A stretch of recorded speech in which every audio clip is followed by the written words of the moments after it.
ஸ்ரீ ஓம் ஸ்ரீ ஓம்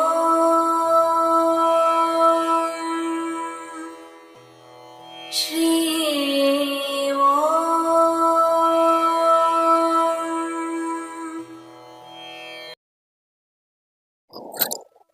ஸ்ரீயோம். நாம் ஜெகத்குரு எப்படி இருப்பார் என்பதை பார்த்து கொண்டு வருகிறோம் அல்லவா? நமக்கு இப்படி ஒரு ஜெகத்குரு கிடைத்தால் அது மிகவும் நாம் செய்த புண்ணியம் என்பதையும் பார்த்தோம். அவர் கால்களை பற்ற வேண்டுமே தவிர அதை விட்டுவிட்டால் நாம் எல்லாம் விட்டது போல் ஆகும் அல்லவா? நாம் கெட்டியாக பற்றுவோம். மேலே பார்ப்போமா? ஜெகத்குரு எப்படி இருப்பார்? கர்வமற்றவர். யார் எதை சொல்லி கொடுத்தாலும் தன் மீது தவறு இருந்தால் உடனே ஒப்புக்கொண்டு ஆமாம் இது தவறுதான் என்று தவறை ஒப்புக்கொள்வார். அதாவது தான் அறியாமல் செய்த தவறா இருந்தாலும் யாராவது சொன்னால் ஆமாம் இது தவறுதான், என்னை மன்னிங்கள் என்பார். ஒரு பாடம் சொல்லி கொடுத்தாலும் பெருமையாகவும் கேட்டுக்கொள்வார். ஒரு முறை நாம் ஆதிசங்கரர் காசிக்கு சென்று கொண்டிருக்கிறார். சங்கரர் வருகிறார் என்று அதாவது அவரின் சீடர்கள் மக்களை ஒதுக்குகிறார்கள். ஒரு சுடுகாட்டில் வேலை செய்பவன், இடுகாட்டில் இருப்பவன் அங்கே வந்து நிற்கிறான்.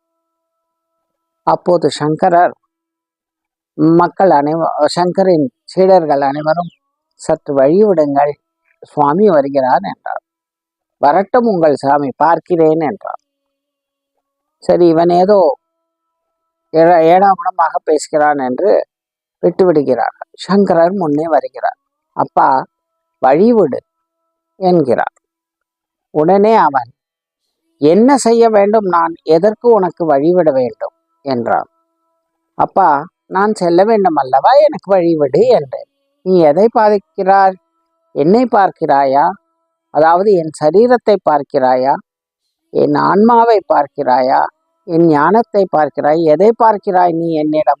எதை வழி விட வேண்டும் என்று சொல்கிறாய் என்று கேட்கிறான்.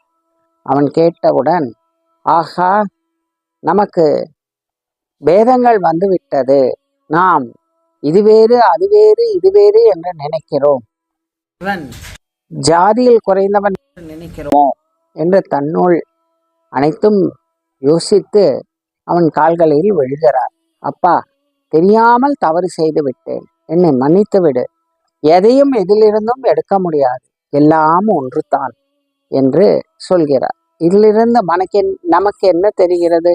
ஜாதி மதங்கள் எல்லாம் அற்று தான் செய்த தவறானாலும் அதை உடனே மன்னிப்பு கோரி வணங்குகிறார். அவன் எவனாக இருந்தால் என்ன, பெரியவனோ சின்னவனோ, சுடுகாட்டில் இருப்பனோ நாட்டில் இருப்பனோ, எவனாக இருந்தால் என்ன, அவன் கால்களில் விழுந்து மன்னிப்பு கேட்கிறார்.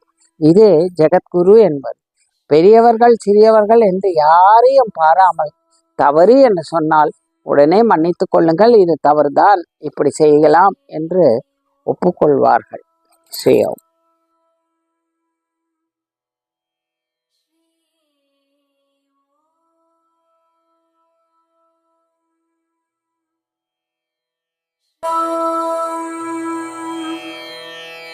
ஸ்ரீ